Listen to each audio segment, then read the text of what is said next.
नमस्कार. आज आपल्याला रसिका जाधव मॅडम या प्रमुख वक्त्या म्हणून लाभलेल्या आहेत. त्यांचेही मी शब्दसुमनांनी स्वागत करते. रसिका मॅडमने मराठी विषयात MA केले असून BEd व DEd देखील केले आहे. त्यांनी विद्यार्थ्यांसाठी अनेक शैक्षणिक उपक्रम देखील राबवले आहेत. गरजू व होतकरू विद्यार्थ्यांकरता कल्याणकारी उपक्रमही त्या राबवित असतात. वृक्षारोपणासारख्या समाजाप्रती कृतज्ञता व्यक्त करणारे उपक्रम त्या सतत सक्रिय सहभागी होऊन करत असतात. मॅडमनी आजवर अनेक कवितांचे लेखनही केले आहे. नव उपक्रम विषयावरील लेखनाकरता त्यांना विशेष गौरवपदाने गौरवण्यात आलेले आहे. मॅडमला नृत्य, लेखन, खेळांची आवड आहे. असे बहुआयामी व्यक्तिमत्व आज आपल्याला डॉक्टर प्रदीप आवटे लिखित फुटप्रिंट्स या पाठावर मार्गदर्शन करणार आहे. रसिका मॅडम या आकांक्षा फाउंडेशन पुणे संचलित कै Anantrao Pawar English medium school येथे शिक्षिका म्हणून कार्यरत आहे. मी रसिका मॅडमला विनंती करते की त्यांनी त्यांचे मार्गदर्शन सुरू करावे. रसिका जाधव मॅडम. खूप खूप धन्यवाद मॅडम. सर्वप्रथम मी वैदर्भीय मराठी अध्यापक संघाचे आभार मानते. अक्षर भारती पाठ्यपुस्तक अंतरंग उलगडण्यासाठी हे पुष्प गुंफण्याची संधी मला दिली गेली त्याबद्दल मी तज्ञ मार्गदर्शिका doctor Madhuri Joshi madam, doctor Sonali Hinge madam आणि या कार्यक्रमाची संकल्पना साकारणाऱ्या सौ कुलथे मॅडम यांना धन्यवाद देते व या आभासी आंतरजाल वर्गात सगळ्यांचं स्वागत करते. निसर्ग आपला मित्र आहे. अन्न, पाणी, प्राणवायू, प्रकाश या सगळ्या गोष्टी तो आपल्याला देतो आणि तो एक त्याची पालकत्वाची भूमिका पार पाडत असतो. मग जर तो आपला पालक आहे तर आपणही त्याचे काहीतरी देणं लागतो. पण हे जे देणं आहे ते आपण खऱ्या अर्थानं देतो का, हा खरंच एक मोठा प्रश्न आपल्या समोर आहे.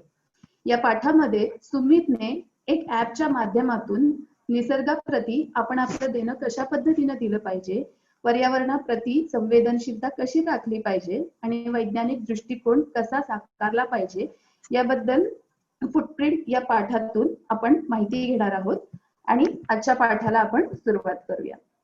तर फुटप्रिंट या पाठाचे लेखक डॉक्टर प्रदीप आवटे हे आहेत.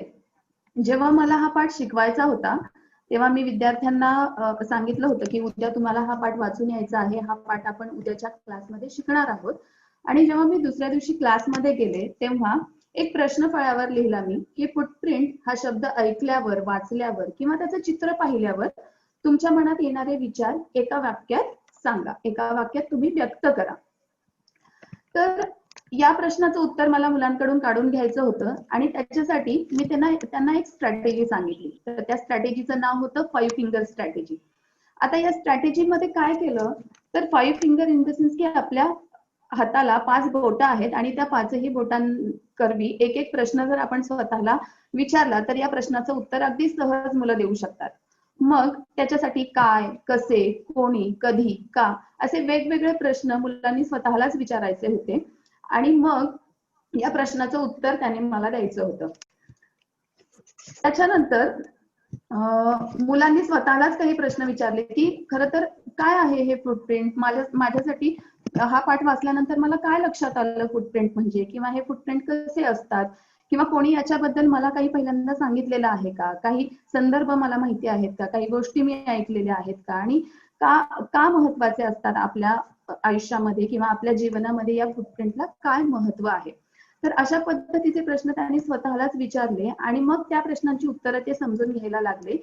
प्रत्येक मुलाने रिअल लाईफ कनेक्शन जे म्हणतो की आपल्या जीवनाशी संबंधित असलेल्या प्रत्येक गोष्टीशी त्यांनी संबंध जोडण्याचा या स्ट्रॅटेजी तर्फे प्रयत्न केला आणि त्यानंतर फुटप्रिंट म्हणजे काय याचे वेगवेगळे संदर्भ मी मुलांना समजवण्याचा प्रयत्न केला. तर सगळ्यात पहिल्यांदा म्हणजे फुटप्रिंट म्हणजेच पाऊल खुणा. मग त्याचे वेगवेगळे संदर्भ आपल्याला माहिती असतात किंवा आपण ते अनुभवत असतो आपल्या जीवनामध्ये. तर त्याचे सामाजिक, पौराणिक, कौटुंबिक, काही वंदनीय आणि सगळ्यात शेवटी जो एक दृष्टिकोन फुटप्रिंटचा आपण या पाठामध्ये वैज्ञानिक दृष्टिकोन पाहणार आहोत तो. अशा स्टेपने मी त्यांना फुटप्रिंट म्हणजे काय ते समजावण्याचा प्रयत्न केला. तर समाजामध्ये वेगवेगळे घटक राहत असतात. मग त्याच्यामध्ये जशी मनुष्य प्राणी आहे तसेच पशु पक्षी इतरही समाजाचे आपल्या घटक आहेत आणि प्रत्येकाला आपल्या जीवनामध्ये आपल्या पाऊलखुणांचं एक आगळं वेगळं महत्व आहे. जर पौराणिक संदर्भ आपण शोधण्याचा प्रयत्न केला तर आपण हनुमान, राम यांची किंवा वेगवेगळे जे देवी देवता आहेत त्यांच्या पाऊल खुणा ह्या वंदनीय मानतो, किंवा त्या दृष्टीने पण पाऊल खुणांना किंवा फुटप्रिंट्सना आपल्या आयुष्यामध्ये खूप महत्व आहे. जर कौटुंबिक संदर्भ आपण शोधण्याचा प्रयत्न केला तर बाळाचे पाय पाळण्यामध्ये दिसतात, ही म्हण अगदी प्रचलित आहे आणि सर्वश्रुत आहे. मग याचाच अर्थ की बाळ लहानच असताना त्याचं भविष्य काय असणार हे आपण वर्तवू शकतो. या अर्थाने फुटप्रिंट किंवा पाऊल खूण ही आपण ऐकलेली आहे. काही वंदनीय पाऊल खुणा आहेत. फॉर एक्झाम्पल की आपण आता दिवाळीमध्ये लक्ष्मीपूजन करतो, मग त्याच्यामध्ये लक्ष्मीच्या पावलांची पूजा करतो. म्हणजेच या ज्या पाऊल खुणा आहेत किंवा फुटप्रिंट्स आहेत हे आपल्या दैनंदिन जीवनाचा एक भाग आहे. पण या पाठामध्ये वैज्ञानिक दृष्टिकोन कशा पद्धतीने साकारण्याचा प्रयत्न केलाय हे मला मुलांना समजावून सांगायचं होतं. मग त्याच्यासाठी मी त्यांना एक व्हिडिओ दाखवला आणि तो व्हिडिओ पाहत असताना त्यांना 2 प्रश्न डोक्यामध्ये ठेवायला सांगितले की हा व्हिडिओ पाहत असताना मला कोणती गोष्ट समजली आणि कोणत्या 2 गोष्टींशी मी कनेक्ट करू शकले किंवा रिअल लाईफ कनेक्शन ज्याला म्हणतो ते कनेक्शन मी कशा पद्धतीने जोडू शकले. तर फुटप्रिंट म्हणजेच पाऊल खुणांचे वेगवेगळे संदर्भ आपल्याला माहिती झाले, पण एक वेगळा संदर्भही आहे आणि तो व्हर्च्युअली आहे किंवा आभासी आहे, तो आपल्याला माहिती करून घ्यायचा आहे हे त्यांना लक्षात आणून देणं हा या मागचा उद्देश होता. तर तो व्हिडिओ आपण पाहूयात.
पाहिल्यानंतर 2 प्रश्न मी त्यांना अगोदर विचारले होते की काय मला कनेक्ट करता आलं आणि माझं काय लर्निंग आहे.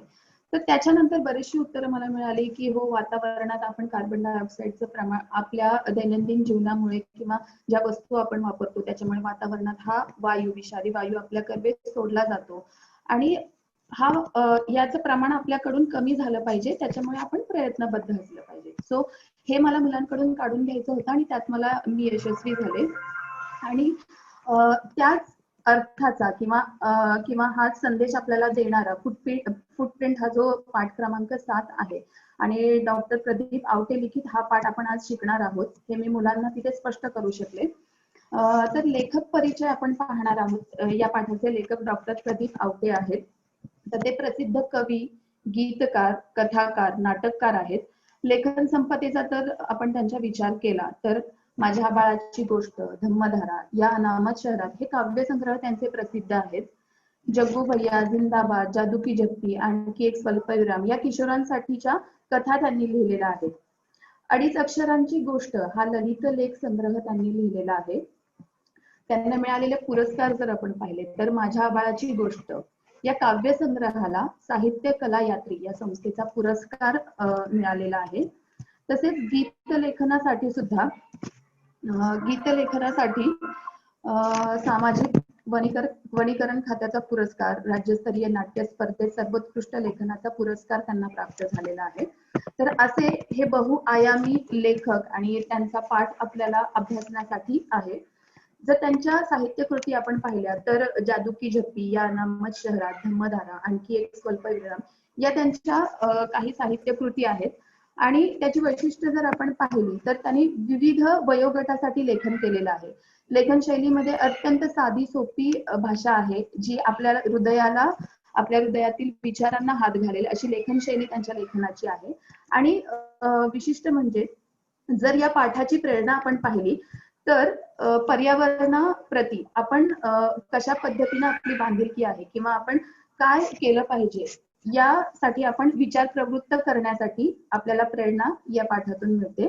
तसंच या पाठातून मानवनिर्मित प्रदूषण प्रकाराची प्रकर्षानं जाणीव होते. जसं की कारखाने आहेत, त्याच्यातून निघणारा वायू आहे जो प्रदूषण करत आहे, किंवा वातावरणातील विषारी वायूंचं प्रदूषण त्याच्यामुळे वाढतं आहे. आणि या सगळ्याचा परिणाम म्हणून पृथ्वीच्या तापमानात प्रचंड वाढ होत आहे. पृथ्वी, ज्याला आपण ग्लोबल वॉर्मिंग असं म्हणतो, तर हे वाढीस लागण्यासाठी मदत होत आहे आणि याची प्रकर्षाने जाणीव आपल्याला या पाठातून होते. आता या पाठातील पात्र जर आपण पाहिली तर अभिषेक हा या पाठातला एक महत्वाचा सदस्य आहे आणि त्याच्या घरामध्ये आलेल्या सगळे हे जे घटक आहेत ही या पाठातील पात्र आहेत. तर त्यांची आपण ओळख करून घेऊयात. या पाठामध्ये अभिषेक आहे, स्नेहल आहे, अभिषेक आणि स्नेहलचे बाबा आहेत, रेखा मावशी आहेत, सुमित आहे आणि पावडे काका आहेत. तर असे 6 पात्र आहेत या पाठामध्ये. या पाठामध्ये जी 6 पात्र आहेत त्याच्यामध्ये मेन कॅरेक्टर आणि सेकंडरी कॅरेक्टर असं आपल्याला विभाजन करता येईल. ही पात्र विभाजित करता येतील. तर सुमित, रेखा मावशी आणि पावडे काका हे मेन कॅरेक्टर आहेत आणि सेकंडरी कॅरेक्टर किंवा त्याच्यामध्ये स्नेहल, अभिषेक आणि अभिषेकचे बाबा असं आपण त्याचं वर्गीकरण करू शकतो. त्याच्या पुढे जाऊन आपल्याला पात्र विश्लेषण किंवा पात्र परिचय करून घ्यायचा असतो. आपल्याला पात्राची वैशिष्ट्य, गुणवैशिष्ट्य लिहावी लागतात. मग त्याच्यासाठी आपल्याला एक स्ट्रॅटेजी वापरता येईल. त्या स्ट्रॅटेजीचं नाव आहे कॅरेक्टर पिरॅमिड. मग याच्यामध्ये जेव्हा आपल्याला पात्रांचं गुणवैशिष्ट्य लिहायचं असतं तेव्हा पाठामध्ये आलेले वेगवेगळे घटना आणि प्रसंग आपण काढू शकतो. या घटना आणि प्रसंगामध्ये अंतर्भूत असलेले जे विविध पात्र आहेत मग त्याच्यामध्ये त्यांच्याकडून घडणाऱ्या कृती ज्या आहेत आणि त्याच्यावरून आपल्याला जी त्यांची गुणवैशिष्ट्य लक्षात येतात. मग त्यानंतर त्यांचं बाह्य वर्णन, बाह्य स्वरूप आणि मग असं जे पात्र आहे ते कोणतं हे आपल्याला ओळखता येतं. मग जेव्हा आपल्याला पाठातील पात्रांची गुणवैशिष्ट्य लिहायची आहेत तेव्हा वेगवेगळे आपल्याला प्रसंग काढावे लागतील. त्यानंतर या प्रसंगातून त्या पात्राद्वारे ज्या कृती केल्या गेल्या त्याच्यातून त्याची गुणवैशिष्ट्ये, मग बाह्य वर्णन आणि मग असं ते पात्र कोणतं आहे तर ते पात्र, अशा पद्धतीने ही गुणवैशिष्ट्ये आपल्याला लिहिता येतील. आता पाठातील पात्रांचा परिचय आपण बघूयात. तर अभिषेक हा स्नेहलचा भाऊ आहे. रेखा मावशी आहेत, त्या अभिषेकच्या घरी घरकाम करणाऱ्या मावशी आहेत. सुमित हा अभिषेकचा आते भाऊ आहे. कानपूर मधल्या IIT मध्ये तो शिक्षण घेतो. स्नेहल ही अभिषेकची बहीण आहे आणि ती स्वच्छतेची भक्ती आहे. तिला घरामध्ये स्वच्छता हवी असते नेहमी. पावडे काका हे सुमितच्या बाबांचे मित्र आहेत. सुमितचे बाबा त्यांचं एक गुणवैशिष्ट्य असं आहे की त्यांना टेक्नॉलॉजी बद्दल खूप मळमळ आहे. म्हणजे प्रत्येकच गोष्ट टेक्नॉलॉजीच्या सहाय्यानं आपण नाही पाहू शकत अशा विचारांचे असे सुमितचे बाबा आहेत. तर अशी 6 पात्र या पाठामध्ये आलेली आहेत. तर सगळ्यात पहिल्यांदा पाठातलं अत्यंत महत्वाचं जे पात्र आहे ते म्हणजे रेखा मावशी. आता या रेखा मावशींची गुणवैशिष्ट्य अशी आहेत की त्या अटपट असणाऱ्या आहेत, श्रमाचं महत्व जाणणाऱ्या आहेत आणि निसर्गाप्रती आपली बांधिलकी जपणाऱ्या आहेत. तर ही सगळी वैशिष्ट्य हे पाठ पाहताना आपल्याला अस्पष्ट होणारच आहेत. दुसरं जे पात्र आहे ते म्हणजे स्नेहल. तर ही जी स्नेहल आहे ती स्वच्छतेची अत्यंत आवड असणारी, म्हणजे स्वच्छतेची भक्ती आहे. आणि एक गुणवैशिष्ट्य तिचं असं लक्षात आलं की स्वतःची चूक जेव्हा तिच्या लक्षात आली तेव्हा ती अगदी मनमोकळेपणाने तिने मान्य केली की हे आपलं चुकलं, हे तिने मान्य केलं. तिसरं पात्र आहे सुमित. हा सुमित आहे तो पाठातील अत्यंत महत्वाचं पात्र आहे, कारण की पाठातून जो संदेश दिला गेलेला आहे आपल्याला तो या सुमितच्या प्रत्येक कृतीतून आपल्याला लक्षात येतो. मग या सुमितची वैशिष्ट्य काय आहेत तर विज्ञानाची मैत्री असणारा असा हा सुमित आहे. पर्यावरण सुरक्षिततेचे महत्व समजणारा आणि समजावून सांगणारा सुद्धा आहे. मितभाषी आहे, दुसऱ्यांचं मत समजावून घेणारा आहे आणि स्वतःचंही मत दुसऱ्यांवर न लादता वेगवेगळ्या उदाहरणातून तो समजावून सांगणारा असा हा सुमित आहे. तर सुमित हे जे पात्र आहे त्याच्याबद्दल थोडी अधिक माहिती जाणून घेऊयात आपण, की सुमित हा कानपूर IIT मध्ये शिक्षण घेतो आहे. ऍप निर्मिती केलेली आहे त्यांनी. ऍपच्या सहाय्यानं आपण कोणाचे पाय किती स्वच्छ आहेत हे सांगू शकतो असं प्रतिपादन त्यांनी केलेलं आहे. पर्यावरणाच्या जबाबदारीची माहिती आहे त्याला. रेखा मावशीचे फुटप्रिंट हे सिल्वर फुटप्रिंट आहेत आणि पावडे काकांचे फुटप्रिंट हे परफेक्ट ब्लॅक फुटप्रिंट आहेत. हे त्याने आपल्या ऍपच्या सहाय्यानं सिद्ध केलं आहे. चौथं पात्र आहे ते म्हणजे पावडे काका.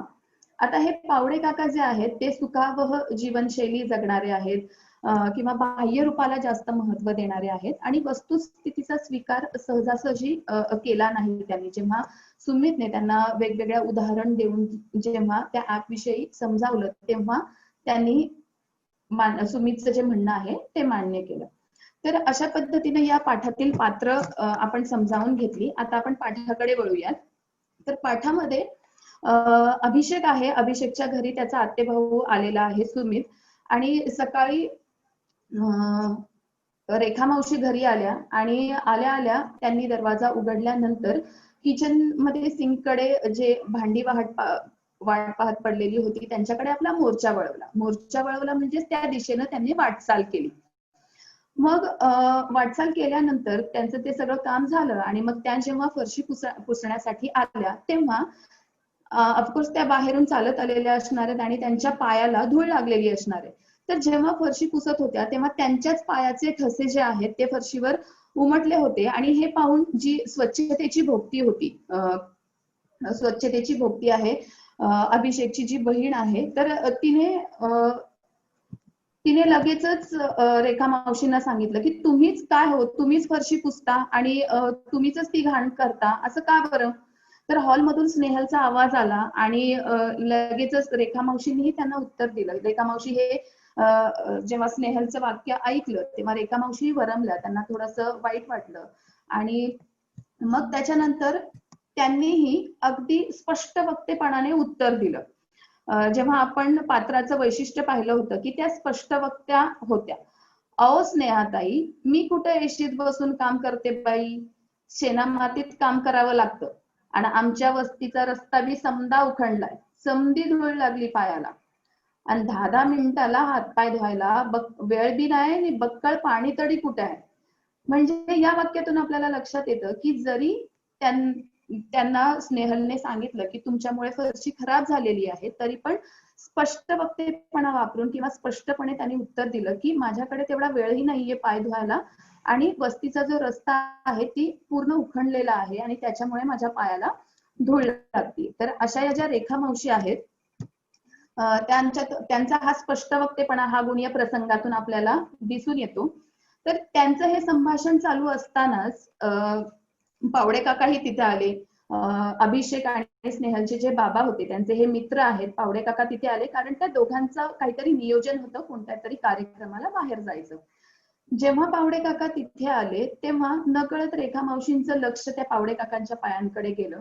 तर पावडे काकांचे पाय हे जे होते, जे तळवे होते पायाचे ते एकदम गोजिरे होते, गोंडस होते, ज्याला प्रिटी असं आपण म्हणतो किंवा त्यांचा जो तळवा होता हा गुलाबी तळवा होता. त्यांच्या पायाला एकही चिरणी म्हणजे ज्याला क्रॅक्स आपण असं म्हणतो ती नव्हती आणि एकदम लोण्यागत म्हणजे जस्ट लाईक अ बटर लोण्यागत त्यांची ती पावलं होती आणि कुठेतरी ते कंपॅरिझन रेखा मावशींनी आपल्या स्वतःच्या पायाशी आणि पावडे काकांच्या पायाशी केलं. असं हे सगळं संभाषण चालू असतानाच सुमितही तिथे आला. म्हणजे एक एक करून सगळी जी या गोष्टीतली पात्र आहेत ती हॉलमध्ये जमलेली आहेत. आता हे सगळं संभाषण चालू असताना सुमित जो आहे तो सगळ्यांना एक उद्देशून म्हणतोय की मामा मी एक ऍप तयार केलंय आणि या ऍपच्या सहाय्यानं कोणाची पावलं किती स्वच्छ आहेत हे आपण मोजू शकतो. तर अगदीच म्हणजे आपण मराठीमध्येही असं म्हणतो की हाताच्या कंकणाला आरसा कशाला. म्हणजे खरंच जर आपण हातामध्ये बांगडी घातलेली आहे तर ती पाहण्यासाठी आरसा नाही लागत, आपण प्रत्यक्ष ते डोळ्यानं पाहू शकतो. मग तसंच काहीसं अभिषेकच्या बाबांचं झालं की खरंच आहे की तुम्हा टेक्नोसॉवी लोक अशी आहेत की ते कशाचंही ऍप बनवतात. म्हणजे पावलं स्वच्छ आहेत की नाही हे पाहायला ऍपची काही गरज नाहीये ना. मग बाबांनी अनाठाईज म्हणजे उगाच त्या टेक्नॉलॉजी बद्दल आपली मळमळ व्यक्त केली. मळमळ व्यक्त केली म्हणजेच टेक्नॉलॉजी बद्दल आपली नाराजी व्यक्त केली. मग मामा म्हणाले गंमत तर अभिषेक म्हणाला गंमत तर बघा या ऍपची काय आहे. आणि या ऍपचं नाव आहे फुटप्रिंट. फुटप्रिंट म्हणजे पाऊलखुणा ज्याला आपण म्हणतो. या ऍपचं नावही त्याने सांगितलं की या ऍपचं नाव फुटप्रिंट असं आहे.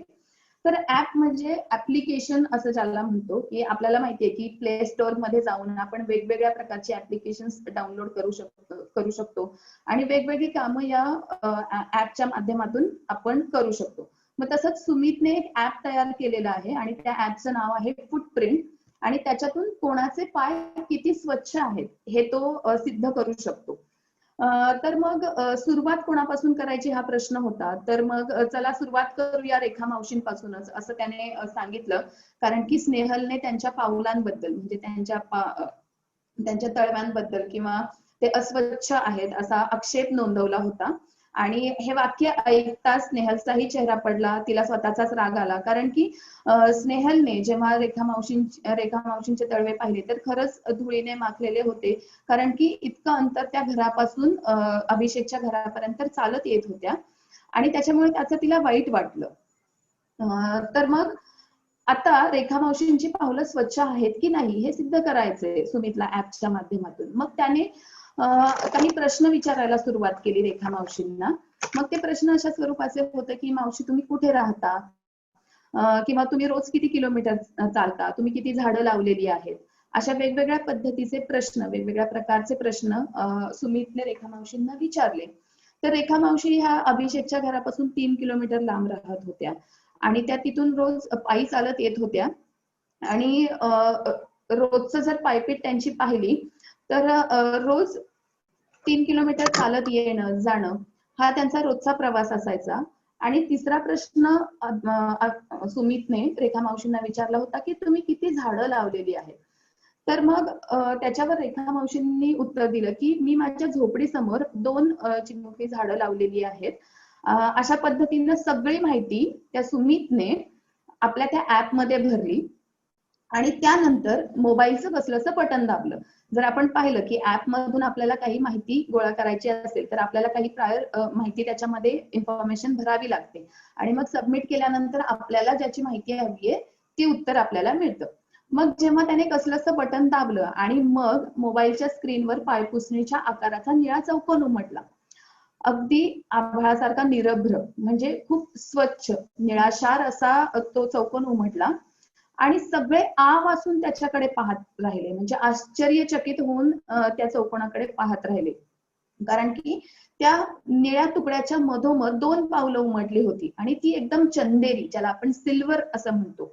मग चंदेरी वर्गात मढलेली आणि त्याच्या खाली इंग्रजीमध्ये 2 शब्द उमटले होते की silver footprint the most clean footprint म्हणजे अत्यंत स्वच्छ पाऊलखुणा अशा अर्थाचे ते शब्द त्या ऍपवर उमटले आणि सगळेजण आ वासून म्हणजेच आश्चर्यचकित होऊन त्या मोबाईलकडे पाहत राहिले. कारण की ऑफकोर्स ज्या रेखा मावशी होत्या त्या रोज चालत येत होत्या, त्यांच्या पावलांना धूळ लागत होती किंवा रोज चालत येऊन धूळ बसून त्यांच्या पायांना क्रॅक्स आले होते आणि त्याच्यामुळे त्यांची पावलं कशी काय सुंदर असू शकतात हा सगळ्यांनाच प्रश्न पडला आणि त्याच्यामुळे आ वासून म्हणजेच आश्चर्यचकित होऊन सगळेजण पाहत राहिले.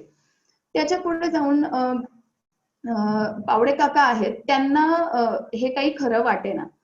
मग नंतर सुमितने पावडे काकांना म्हणाला की आपण तुमचीही पाऊलखुणा किती सुंदर आहेत हे तपासून पाहूयात का.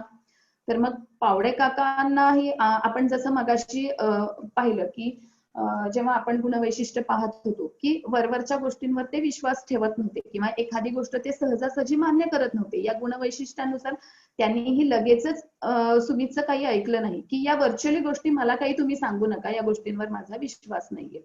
पण गंमत म्हणून आपण हे करून बघूयात असा आग्रह सुमितने धरला आणि मग त्याच्यानंतर पावडे काकांची काही माहिती भरायला सुमितने सुरुवात केली. पावडे काकांना काही प्रश्न विचारले की तुम्ही कुठे राहता.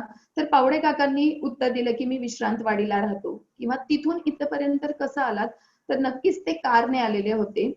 त्याच्यानंतर तुमचा रोजचा प्रवास किती असतो. तर पावडे काकांचं ऑफिस जे होतं ते त्यांच्या घरापासून 15-16 किलोमीटर होतं आणि रोज ते कारने ये जा करत होते. म्हणजे रोजचं 35 ते 40 किलोमीटर प्रवास ते कारने ये जा करत होते.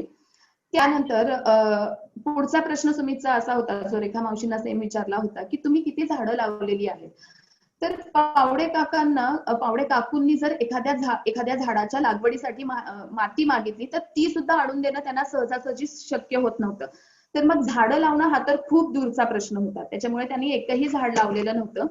मग अशी सगळी माहिती सुमितने त्या ऍपमध्ये भरली आणि ही सगळी माहिती भरल्यानंतर जेव्हा ही माहिती त्यांनी सबमिट केली तेव्हा पुन्हा एकदा स्क्रीनवर काही वाक्य उमटली आणि ती वाक्य अशी होती की sorry you have dirtiest footprint, perfect black footprint. म्हणजे तुमची जे पाऊल खुणा आहेत, तुमची जी पावलं आहेत ती अत्यंत अस्वच्छ आहेत, अशा अर्थाची ती वाक्य आहेत ती त्या ऍपवर उमटली. आणि हे सगळं पाहून पावडे काकांचा चेहरा अगदी पडला. म्हणजे त्यांना वाईट वाटलं. चेहरा पडला म्हणजे त्यांना वाईट वाटलं की काय नाटक आहे हे या व्हर्च्युअल गोष्टी मला सांगू नका, अशा स्वरात ते सुमितला म्हणाले. पण जसं आपण सुमितची गुणवैशिष्ट्य पाहत होतो तेव्हा आपण एक गुणवैशिष्ट्य सुमितचं पाहिलं होतं की तो मितभाषी होता, दुसऱ्यांची मतं समजावून घेणारा होता आणि स्वतःचं मतही समजावून सांगणारा होता. मग त्याचा हा एक प्रसंग आहे की त्याने पावडे काकांचं जे मत आहे ते शांतपणे समजावून घेतलं आणि त्यानंतर त्याने पावडे काकांना समजावलं की ही माहिती अगदी खरीखुरी आहे की या ऍप मध्ये आपण माहिती भरल्यानंतर वातावरणात किती प्रमाणात आपण कार्बन डायऑक्साईडचं उत्सर्जन करतो याचं मोजमाप केलं जातं. आणि हे जे ऍप आहे फुटप्रिंट, तर त्याच्यातून आपल्या पावलांमधून आपण किती पद्धतीनं कार्बन डायऑक्साईड वातावरणात सोडतो याचं मोजमाप होतं. हे काही व्हर्च्युअल नाहीये, ही खरीखुरी माहिती आहे. आणि हे सगळं सांगितल्यानंतर त्यांनी पुन्हा एकदा जे प्रश्न पावडे काकांना विचारले होते त्या प्रश्नांद्वारे समजावून सांगितलं की तुम्ही रोज 35 ते 40 किलोमीटर कारने एकटे प्रवास करता. म्हणजे एका माणसाला रोज 35 ते 40 किलोमीटर प्रवास करण्यासाठी एक कार लागते. 20 किलोमीटर जाण्यासाठी कमीत कमी 1 लिटर पेट्रोल तुम्ही खर्च करता आणि त्याच्या दुप्पट कार्बन डायऑक्साईड वातावरणामध्ये सोडता. म्हणजेच एक माणूस रोज एका 35 ते 40 किलोमीटर जाण्यासाठी एक कार वापरतो आणि कितीतरी पेट्रोल खर्च करतो आणि त्याच्या दुप्पट कार्बन डायऑक्साईड हा वातावरणामध्ये सोडतो. आणि त्याच्यामुळे हे एक शास्त्रीय सत्य आहे. आणि हे सत्य मग आपल्या मितभाषी स्वभावामुळे तो पावडे काकांना समजावू शकला. आणि हे एक शास्त्रीय सत्य आहे की तुमच्या कार्बन सोडण्याच्या प्रमाणावरून तुमच्या पावलांचा काळा रंग ठरतो. म्हणजे black footprint in the sense की खरं त्यांचे पावलं ब्लॅक होते का, काळे होते का, नाही. जर आपण तुलना केली म्हणजे जर वरकरणी आपण पाहिलं तर रेखा मावशींचे फुटप्रिंट होते हे रोज पायी चालून किंवा खड्ड्यांमध्ये चालून त्यांच्या पायांना भेगा पडलेल्या होत्या, त्या भेगा काळसर झालेल्या होत्या आणि त्याच्यामुळे फरशीवर त्यांची काळसर पावलं उमटली. पण जर पावडे काकांची पावलं आपण पाहिली तर ते मुलायम होते, गोजिरे होते. ही सगळी विशेषणं त्यांच्यासाठी वापरली गेली आहेत. मग ब्लॅक फुटप्रिंट म्हणजे काय, तर आपण वातावरणात किती प्रमाणात कार्बन डायऑक्साईड सोडतो याच्यावरून आपले फुटप्रिंट हे सिल्वर फुटप्रिंट आहेत की ब्लॅक फुटप्रिंट आहेत हे मोजमाप त्याने त्या ऍपच्या सहाय्यानं करून दिलं. हे सगळं संभाषण तिथे उपस्थित असणारे सगळे सदस्य ऐकत होते. आणि मग त्याच्यानंतर अभिषेक सुद्धा आहे किंवा अभिषेकची बहीण सुद्धा आहे. मग त्यांनी सुद्धा एक निर्णय घेतला की खरंच आहे हे की आपण वातावरणात किती प्रमाणात कार्बन डायऑक्साईड सोडतो याचं जर मोजमाप केलं तर हे मोजमाप आपण अंकामध्ये नाही करू शकणार. आणि त्याच्यामुळे मग आपली ही पावलं रेखा मावशींसारखी चंदेरी व्हायला पाहिजेत. मग आपण काय करू शकतो, तर मग स्नेहलने ठरवलं होतं हे सगळं संभाषण ऐकून स्नेहलला गहीवरून आलं. तिलाही असं वाटलं, प्रोत्साहित झाली ती की आपणही काहीतरी करूयात. मग तिने असं ठरवलं की हो मी सुद्धा अगदी सायकलचा वापर करत जाईन. किंवा अभिषेकने असं ठरवलं की माझं कॉलेज तर अगदी जवळ आहे तर मी बसचा वापर करून मग माझ्या कॉलेजला जाऊ शकेल. अगदी आपण आपल्या दैनंदिन जीवनातली उदाहरणं जर आपण पाहिली तर आपल्याला अगदी साधी कोपऱ्यावर जाऊन भाजी आणायची असेल तरी आपण बाईकला किक मारतो किंवा गाडी घेऊन आपण जातो. किंवा या सगळ्यामुळं काय होतंय तर वातावरणामध्ये विषारी वायूंचं प्रमाण सोडण्यामध्ये कुठेतरी आपला हातभार लागतोय आणि हे आपण थांबवलं पाहिजे.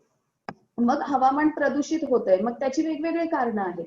ही कारखाने आहेत ते सुद्धा आपणच तयार केलेले आहेत, मानवनिर्मित कारखाने आहेत ते, त्याच्यातून खूप विषारी वायू वातावरणामध्ये सोडले जात आहेत. त्याच्यानंतर वाहनं जी आपण वापरतोय, जसं मी आताच उदाहरण सांगितलं की अगदी थोडंसं काहीतरी काम असेल, भाजी आणायची असेल तरी आपण बाईकला किक मारतो आणि निघून जातो. मग या सगळ्या कारणांमुळे वातावरणामध्ये हे दूषित वायू सोडण्यामध्ये आपणच कुठेतरी कारणीभूत आहोत आणि त्याला भर म्हणजे वृक्षतोड वाढत चाललेली आहे आणि या सगळ्याचा परिणाम म्हणून वातावरणातला किंवा पृथ्वीचं जे तापमान आहे ते वाढत चाललेलं आहे. मग पृथ्वीचं हे जे तापमान आहे ते वाढण्यापाठीमागे आपणच कुठेतरी कारणीभूत आहोत आणि पृथ्वी आज संकटात आहे. मग पृथ्वीला वाचवण्यासाठी आपणही काहीतरी प्रयत्न केले पाहिजेत किंवा आपलं पुढचं पाऊल काय असलं पाहिजे याच्यासाठी सुद्धा आपण विचार करून त्या दिशेनं आपली पावलं उचलली पाहिजेत. मग हे जे वातावरणात उमटलेले ठसे आहेत तर ते सहजासहजी पुसता येणारे नाहीयेत. ते जरी आभासी असले, जरी ही वातावरणात उमटणारे ठसे आपल्याला डोळ्यांनी दिसणारे नसले, तर मग आपण काय करू शकतो तर आपण झाडं लावली पाहिजे. मग जेव्हा आपण झाडं लावू तेव्हा आपोआपच ही जी वृक्ष आहेत ते वातावरणात शुद्ध करण्याचं काम करू शकतात किंवा हवेमध्ये जे ऑक्सिजन सोडणारी जी झाडं आहेत त्या झाडांची लागवड आपण जास्तीत जास्त प्रमाणात केली पाहिजे. तुळस आहे, कडुनिंब आहे, या प्रकारची झाडं आपण लावली पाहिजेत. आणि ही छोटी छोटी पावलं उचलून कुठेतरी आपण हा पर्यावरणाचा होणारा जो ऱ्हास आहे किंवा ग्लोबल वॉर्मिंगची ही खूप मोठी समस्या संपूर्ण मानवजातीसमोर आज उभी आहे, ती रोखण्यासाठी एक पाऊल त्या दिशेनं आपण उचलू शकतो. मग हा सगळा प्रकार पाहिल्यानंतर मग कुठेतरी पावडे काकांना लक्षात आलं की नाही, खरंच आहे की आपण चुकतो आहोत आणि या व्हर्च्युअली गोष्टी नाहीयेत. तर ही माहिती त्या ऍपमध्ये भरल्यानंतर खरं जे सत्य आहे ते आपल्या डोळ्यासमोर येतंय आणि मग त्यांनी पावडे काकांनी असं म्हटलं की निळाशार तुकड्यावर चांदणं उमटल्याचा त्यांना भास झाला. तर या वाक्याचा अर्थ काय आहे की कुठेतरी त्यांची चूक त्यांना लक्षात आली आणि मग ही चूक सुधारण्यासाठी आपण काय केलं पाहिजे हे त्यांच्या लक्षात आलं आणि म्हणून ते वाक्य असं लिहिलं गेलं की निळाशार तुकड्यावर चांदणं उमटल्याचा त्यांना भास झाला. आता इथे जर आपण पाहिलं तर हिरव्यागर्द झाडांची किंवा आपली काळीकुट्ट पावलं असं दोन शब्द आलेत, म्हणजे रंगांचा उल्लेख पण तिथं केला गेलाय. तर हिरवागर्द किंवा काळीकुट्ट, तर आपण असं वेगवेगळ्या रंगांसाठी वेगवेगळे शब्द आपण वापरतो. जसं हिरवागर्द आहे किंवा काळाकुट्ट आहे, तसंच पिवळा जर्द, लाल भडक, पांढरा शुभ्र, निळा शार असे वेगवेगळे शब्द वेगवेगळ्या रंगांसाठी वापरून वेगवेगळ्या रंगांचं महत्व सांगितलं जातं. आता या पाठातले काही वाक्य इथे आपण पाहूयात की मामा एक ऍप तयार केलं आहे, त्या ऍपच्या सहाय्यानं आपण कोणाचे पाय किती स्वच्छ आहेत हे सांगू शकतो. मग आपण जसं पाहिलं की फुटप्रिंट हे ऍप सुमितने तयार केलं होतं आणि त्या ऍपच्या सहाय्यानं त्यांनी रेखा मावशींची आणि पावडे काकांचे फुटप्रिंट सिल्वर आहेत की ब्लॅक आहेत हे सिद्ध केलं.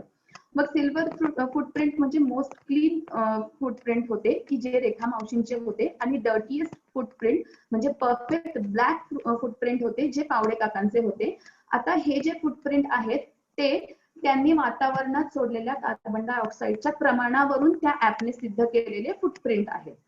आता शास्त्रीय सत्य आहे. आता हे शास्त्रीय सत्य कशावरून तर कार्बन डायऑक्साईडच्या प्रमाणावरून, म्हणजे हे प्रमाण आपल्या माध्यमातून किती प्रमाणात वातावरणात सोडलं जातंय तर त्याच्यावरून मोजलं जातं, म्हणून ते एक शास्त्रीय सत्य आहे. सायंटिफिक ट्रुथ ज्याला म्हणतो तर ते एक शास्त्रीय सत्य आहे. आता तापानं फणफणली आहे आपली धरती. आता वातावरणात या कार्बन डायऑक्साईडचं प्रमाण इतक्या प्रमाणात वाढत चाललंय, त्याच्यामुळे आपल्याला जसा ताप येतो, टेम्परेचर येतं आणि मग आपण आजारी पडतो, तशीच ही धरती आहे, जी पृथ्वी आहे ती आजारी पडत चालली आहे, तिचं तापमान वाढत चाललेलं आहे आणि तिला वाचवण्याच्या दृष्टीनं आपण पर्यावरणासंबंधी संवेदनशीलता कशी बाळगू शकतो हा संदेश या वाक्यातून आपल्याला इथे मिळतो. आणि आपल्या पायांना चिटकलेला हे जे कार्बनचं प्रमाण आहे तर ते प्रमाण आपण कमी करण्यासाठी अजून एक उपाय करू शकतो, ते म्हणजे पब्लिक ट्रान्सपोर्टचा वापर करू शकतो. Public transport is must. म्हणजे जिथे आता आपण पावडे काकांचं उदाहरण घेतलं तर ऑफिसमध्ये जाण्यासाठी 35 ते 40 किलोमीटर एकट्यांचा प्रवास हा एका कारने होत होता. तर अशा ठिकाणी ते 3-4 जणांसोबत प्रवास करून एका मार्गावर जाणाऱ्या लोकांसोबत प्रवास करू शकत होते. म्हणजे जर आपण पब्लिक ट्रान्सपोर्टचा वापर केला तर कदाचित एक सकारात्मक पाऊल असेल की या वातावरणात आपल्याकडून कार्बनचं प्रमाण जे वाढतंय ते रोखण्यासाठी हा एक छोटा पर्याय ठरू शकेल. हिरव्यागर्द झाडांची आपली काळी कुट्ट पावलं थोडी तरी उजळ होती आणि मग असे सगळे उपाय केल्यानंतर या हिरवागर्द जी झाडं आहेत आणि ती लावल्यामुळं या वातावरणामध्ये जी आपली काळीकुट्ट पावलं उमटतायत ती रोखण्यासाठी आपण यशस्वी होऊ शकू, हा संदेश आपल्याला मिळालाय. आता या सगळ्यातून जे ग्लोबल वॉर्मिंग होत आहे, म्हणजे धरतीचं तापमान वाढत आहे, ते वाचवण्यासाठी आपण वृक्ष संवर्धनाबरोबरच वैयक्तिक वाहनांऐवजी सार्वजनिक वाहतूक व्यवस्थेचा अधिकाधिक वापर करावा, हा साधा संदेश आपल्याला या पाठातून मिळण्यासाठी मदत होते.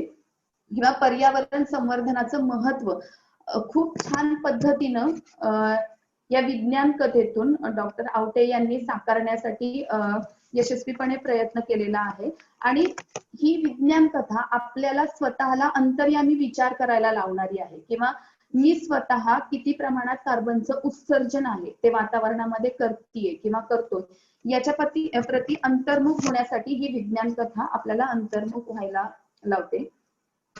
त्यानंतर पावडे काकांचे फुटप्रिंट ब्लॅक असण्याची कारणं कोणती आहेत तीही आपण समजून घेतली, किंवा रेखा मावशींचे फुटप्रिंट सिल्वर असण्याची कोणती कारणं होती हेही आपण या पाठाद्वारे समजून घेतलं. आता या पाठातून जे गाभा घटक आपल्याला शिकायला मिळतात, तर सगळ्यात पहिल्यांदा आहे की पर्यावरण संरक्षण. आता पर्यावरण संरक्षणामध्ये हे जे गाभा घटक आहेत किंवा मूल्य आहेत, लाईफ स्किल आहेत, ते फक्त वाचून सोडून देण्यापुरते नाहीयेत, तर मग एक छोटे छोटे उपक्रमाद्वारे सुद्धा आपण हे गाभा घटक मुलांमध्ये रुजवू शकतो. आता पर्यावरण संरक्षण करणं हे गाभा घटक या पाठातून आपल्याला शिकायला मिळतं. मग त्याच्यासाठी झाडे लावा, झाडे जगवा हा उपक्रम आपल्याला राबवता येईल, किंवा दत्तक झाड योजना आहे हा उपक्रम राबवता येईल. आणि अजून एक दत्तक झाडांचे वाढदिवस, किंवा आपण जी झाडं लावलेली आहेत किंवा काही झाडं दत्तक घेतलेली आहेत तर त्या झाडांचे वाढदिवस, असे खूप छान उपक्रम आपल्याला राबवता येतील. दुसरा गाभा घटक आहे ते म्हणजे वैज्ञानिक दृष्टिकोन. म्हणजे जास्तीत जास्त प्राणवायू देणारी जी झाडं आहेत ती लावण्यासाठी आपण प्रोत्साहित करू शकू मुलांना, किंवा हा जो संदेश आहे ते प्रत्येक मुलं किंवा शिक्षक वेगवेगळ्या कम्युनिटीमध्ये राहतात, मग तिथे जाऊन हा संदेश त्यांना देण्यासाठी हा एक उपक्रमही घेता येईल की प्राणवायू देणारी झाडं लावा. जसं तुळस आहे किंवा कडुनिंब आहे, ही झाडं सहज उपलब्ध होणारी आहेत आणि आपण ही झाडं लावून प्राणवायू, जे वातावरणातला प्राणवायूचं प्रमाण आहे ते वाढवण्यासाठी हातभार लावू शकू. सामाजिक अडसरांचं निर्मूलन हे एक गाभा घटक आहे. तर आपण जर विचार केला तर सामाजिक विषमता मिटवून किंवा श्रीमंत गरिबाची दरी कमी करून, म्हणजे समाजाच्या हिताचे किंवा समाजाला एकत्रित करण्याचे, समाज उद्धरित करण्याचे उपक्रम आहेत ते करण्यासाठी ही सगळी विषमता आहे, गरीब श्रीमंत, ही दूर सारून एकत्र येऊन हे उपक्रम आपण राबवले पाहिजेत. तर आपण जर रेखा मावशी बघितल्या तर त्या गरीब घराण्यातल्या होत्या, आणि पावडे काका जर पाहिले तर ते सुखावह जीवनशैली जगणारे होते. मग ही दरी न बाळगता जेव्हा समाजाच्या हिताचे उपक्रम आपण हाती घेतो तेव्हा सगळ्यांनी ही विषमता दूर सारून या उपक्रमामध्ये हिरिरीने एकत्रितपणे सहभाग घेतला पाहिजे. जर आपण या पाठातली मूल्य पाहिली तर नीटनेटकेपणा, वैज्ञानिक दृष्टिकोन किंवा संवेदनशीलता ही मूल्य आपल्याला शिकायला मिळतात. नीटनेटकेपणा म्हणजे वैयक्तिक स्वच्छता आहे, नीटनेटकेपणा आहे आपलं घर किंवा परिसराची स्वच्छता, घरातल्या वस्तूंची मांडणी आपण कशा पद्धतीने नीटनेटकी करू शकतो, या सगळ्यांची शिकवण आपल्याला या पाठातून मिळते. मग इथे आपण स्नेहलचं उदाहरण घेऊ शकतो की ती स्वच्छतेची भोक्ती होती, नीटनेटकेपणा तिला आवडत होता, मग तोच गुण आपणही या पाठातून शिकू शकतो. वैज्ञानिक दृष्टिकोन म्हणजे कमीत कमी कार्बन उत्सर्जन करणाऱ्या साधनांचा आपण वापर केला पाहिजे, अगदी सहज शक्य आहे ते आपल्याला. संवेदनशीलता म्हणजे सामाजिक समस्यांविषयी संवेदनशील आपण असलं पाहिजे. म्हणजे प्रदूषणाचे दुष्परिणाम जे आहेत ते मुलांना आपण समजावून सांगितलेले असणारच आहेत या पाठाच्या अनुषंगाने. आणि सामाजिक ज्या इतर समस्या आहेत, मग कचऱ्याची समस्या आहे किंवा ध्वनी प्रदूषण आहे, मग या सगळ्यांच्या प्रती आपण कुठेतरी संवेदनशील असलं पाहिजे आणि हे सगळं थांबवण्यासाठी आपणही हातभार लावला पाहिजे. जीवन कौशल्य जर आपण पाहिली तर समस्या निराकरण, चिकित्सक विचार आणि निर्णय क्षमता, मग प्रॉब्लेम सॉल्व्हिंग आहे किंवा क्रिटिकल थिंकिंग, डिसिजन मेकिंग, हे सगळे जीवन कौशल्य आपल्याला या पाठातून शिकायला मिळतात. की स्थानिक प्रदूषण रोखण्यासाठी आपण त्याच्यासाठी कार्यतत्पर असलं पाहिजे किंवा पर्यावरण संवर्धनासाठी वेगवेगळ्या उपाययोजना केल्या पाहिजेत किंवा नैसर्गिक साधन स्त्रोतांचा आपण वापर केला गेला पाहिजे. तर हे सगळे विचार आहेत, हे सगळे गाभा घटक, मूल्य, जीवन कौशल्य या पाठाच्या आधारे आपल्याला शिकायला मिळतात आणि हा खूप मोठा संदेश आपल्याला या पाठातून मिळण्यासाठी मदत होते. तर अशा पद्धतीने आपण पाठ समजावून घेतलेला आहे. त्याच्या पुढे जाऊन स्वाध्यायाकडे आपण जाऊया. तर आपण जर कृतीपत्रिका पाहिली तर कृतीपत्रिकेमध्ये पहिला म्हणजे 18 मार्कांसाठी जो सीन आणि अनसीन म्हणजे पठित आणि अपठित जो भाग आहे, तर त्याच्यामध्ये पठित मध्ये जर या पाठातला एखादा पॅरेग्राफ आला तर पहिले जे 4 गुण आहेत ते आपल्याला त्याचे जे आकृतीबंध आहेत त्याच्यावर प्रश्न सोडवण्यासाठी येऊ शकतात. तर साधारण आपण या पाठातील पात्रांची स्वभाव वैशिष्ट्य, गुणवैशिष्ट्य समजावून घेतली. तर मग या पद्धतीचा प्रश्न सुद्धा या पाठाच्या आधारे आपल्याला येऊ शकतो की पाठातील पात्रांची स्वभाव वैशिष्ट्य लिहून हा तक्ता पूर्ण करा. मग अभिषेकचं काय वैशिष्ट्य स्वभाव वैशिष्ट्य होतं, सुमितचं काय स्वभाव वैशिष्ट्य होतं, स्नेहलचं काय स्वभाव वैशिष्ट्य आहे, पावडे काका आणि रेखा मावशी यांचे काय स्वभाव वैशिष्ट्य आहेत, हे या पाठाच्या आधारे लिहून आपल्याला हा तक्ता पूर्ण करता येईल. आता एक महत्वाचा प्रश्न म्हणजे स्वमत लेखन जे म्हणतो, तर 3 मार्कांसाठी स्वमत लेखनाचा प्रश्न आपल्याला येतो. तर या पाठाच्या आधारे 2 स्वमत लेखनाचे प्रश्न आपल्याला लिहिता येऊ शकतील. तर आपल्या पायांचे वातावरणात उमटलेले ठसे आपल्याला सहजपणे पुसता येत नाहीत, या विधानाबाबत तुमचे मत लिहा. आणि दुसरा प्रश्न आहे की ग्लोबल वॉर्मिंगमुळे वातावरण दूषित होत आहे, या विधानावर तुमचे मत लिहा. तर असे 2 प्रश्न स्वमत लेखनासाठी आपल्याला येऊ शकतात. तर स्वमत लेखनासाठी एक स्ट्रॅटेजी आपण वापरू शकतो. ती स्ट्रॅटेजी मी तुम्हाला थोडक्यात इथे स्पष्ट करते, एक्सप्लेन करते. तर स्वमत लेखनासाठी आपण ओरिओ स्ट्रॅटेजीचा वापर करू शकतो.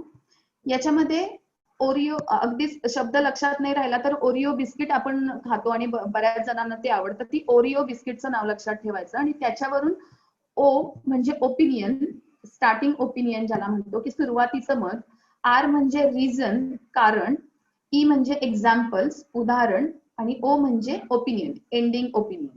तर स्वमत लेखनासाठी आपण ही ओरिओ स्ट्रॅटेजी वापरू शकतो. जेव्हा आपल्याला स्वतःचं मत मांडायचंय तर एकतर त्या विधानाशी आपण सहमत असू शकतो किंवा सहमत नसू शकतो. जर आपण सहमत असणार आहोत तर त्या पद्धतीत आपल्याला रिझन द्यावे लागतील, त्याच पद्धतीत आपल्याला एक्झाम्पल्स द्यावे लागतील आणि मग रिझन आणि एक्झाम्पल ज्या पद्धतीत आपण लिहू त्याच पद्धतीत एंडिंग ओपिनियन आपलं बनेल.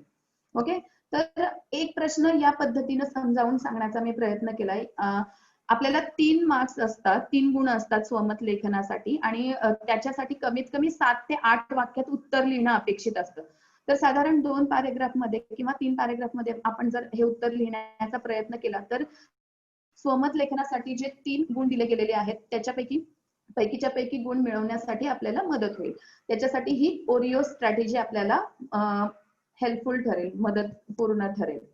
तर तुम्हाला एक प्रश्न विचारला होता मी की ग्लोबल वॉर्मिंगमुळे वातावरण दूषित होत आहे, या विधानाशी मी पूर्णपणे सहमत आहे. म्हणजे स्टार्टिंग ओपिनियन मी लिहिलं, ओरिओ मधला पहिला ओ लिहिला मी, त्याच्यानंतर आर कडे म्हणजे रिझन कडे मी आले. आपण नेहमीच ऐकतो बोलतो की पृथ्वीचे तापमान वाढते आहे, हवामानात बदल होऊन ऋतुचक्र बिघडते आहे. पण मुळात पृथ्वीचे तापमान का वाढते आहे? कार्बन डायऑक्साईड, मिथेन या वायूंचे प्रमाण वाढत आहे. औद्योगिकरण, वाहनांची संख्या प्रचंड वाढल्याने पृथ्वीच्या वातावरणात या वायूंचं प्रमाण वाढलेलं आहे आणि त्यामुळे ग्लोबल वॉर्मिंग ही समस्या निर्माण होण्याची ही काही कारणं आहेत.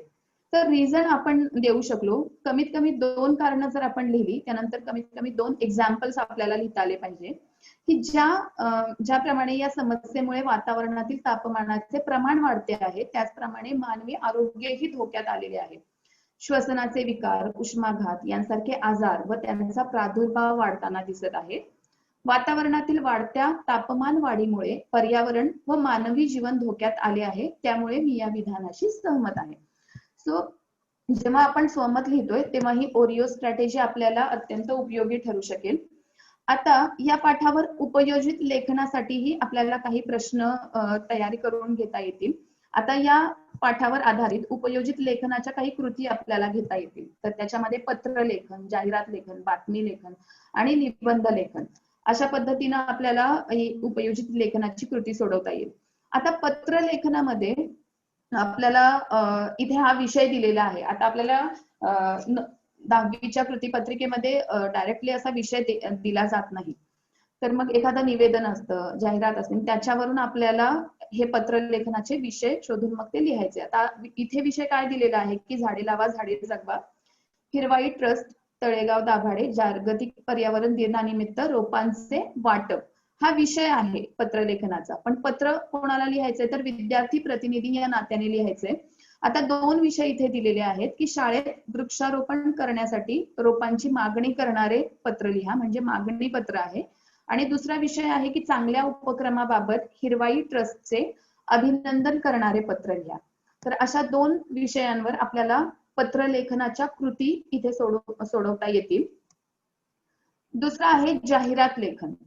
आता पहिला विषय आहे की मोफत रोपवाटिकेचे उद्घाटन. रोपवाटिका आहे, नर्सरी आहे आणि मोफत रोप वाटण्याचं काम करते ती. अशा या रोपवाटिकेचे उद्घाटन आहे आणि त्याची जाहिरात आपल्याला तयार करता येईल. दुसरा विषय आहे की आपल्या घराच्या बागेत, परिसरात झाडे लावण्यासाठी रोपांचे मोफत वाटप करणाऱ्या रोपवाटिकेची जाहिरात तयार करा. म्हणजे एक उद्घाटन आहे आणि दुसरं मोफत रोपवाटिका आहे, तिची प्रत्यक्ष जाहिरात तयार करायची आहे. सो जे विषय सुचले ते इथे लिहिलेले आहेत. एक उद्घाटनासाठी जाहिरात करायची आहे आणि दुसरं मोफत रोपवाटिका आहे, तिची जाहिरात तयार करायची आहे. तिसरा विषय आहे बातमी लेखन. आता तुमच्या शाळेत जागतिक पर्यावरण दिवस या निमित्ताने वक्तृत्व स्पर्धेचे आयोजन केले होते. हा कार्यक्रम संपन्न झाल्याविषयी बातमी लेखन करा. म्हणजे वसुंधरा दिवस जो आपण म्हणतो, 5 जूनला वसुंधरा दिवस साजरा केला जातो आणि त्या दिनानिमित्त आपल्या शाळेमध्ये वक्तृत्व स्पर्धेचं आयोजन केलेलं होतं आणि हा कार्यक्रम अत्यंत व्यवस्थितपणे पार पाडला, संपन्न झालेला आहे आणि या विषयावर आपल्याला बातमी लेखन करायचं आहे. आता निबंध लेखन हा जर भाग पाहिला आपण उपयोजित लेखनातला, तर त्याच्यामध्ये 3 प्रकार आहेत आपल्याला. एक प्रसंग लेखन, ज्याला आपण अनुभव लेखन असंही म्हणतो, दुसरं आहे आत्मकथन आणि तिसरं आहे वैचारिक लेखन. आता या तिन्ही पद्धतीनं आपल्याला या पाठाच्या अनुषंगाने उपयोजित लेखन करता येईल. तर प्रसंग लेखन किंवा अनुभव लेखनासाठी एक विषय इथे मी दिलेला आहे, तो म्हणजे शाळेमध्ये पर्यावरण संरक्षण या विषयावर प्रदर्शन आयोजित केले होते, त्याला तुम्ही भेट दिली अशी कल्पना करून त्या प्रसंगाचे लेखन करा.